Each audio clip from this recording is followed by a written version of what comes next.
ఒక్కసారి నమస్కారం చేస్తే చాలు ఆవిడ జ్ఞాపకం ఉంచుకుంటుంది. ఇక మళ్ళీ అడగక్కర్లేదు మనం నాకు ఇది కావాలని. ఆవిడే దాన్ని గుర్తు పెట్టుకుని మళ్ళీ మళ్ళీ ఇచ్చే లక్షణం ఉన్నటువంటి అమ్మవారు కనుక ఆవిడికి మరిడమ్మ తల్లి అని పేరు. ఒక ఊళ్ళో నూకాలమ్మ.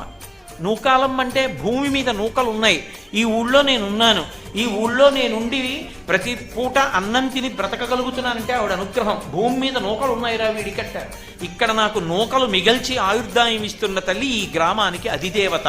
అందుకే ఎప్పుడైనా ఊరు విడిచిపెట్టి వెళ్లే ముందు గ్రామదేవతకి చెప్పి వెళ్ళాలి. మనసులో నమస్కారం చేసుకుని పొలిమేర దాటుతున్నప్పుడు, అమ్మ ఏదో ప్రవచనం చేయడానికి ఫలానా ఊరు ఎడుతున్నాను, తల్లి క్షేమంగా తీసుకురా అని చెప్పాలి. మళ్ళీ పొలిమేరకు వచ్చినప్పుడు చెప్పులిప్పి ఓ నమస్కారం చేయాలి. అమ్మ నీ అనుగ్రహంతో మళ్ళీ ఈ ఊరు వచ్చాను, నాకు నూకలు మిగల్చావు తల్లి, నీకు నమస్కారం. ఏడాదికోసారి అన్ని కుటుంబాలు కలిపి అమ్మవారికి నైవేద్యాలు పెట్టామని చెప్పి అమ్మవారికి నైవేద్యాలు పెడతారు.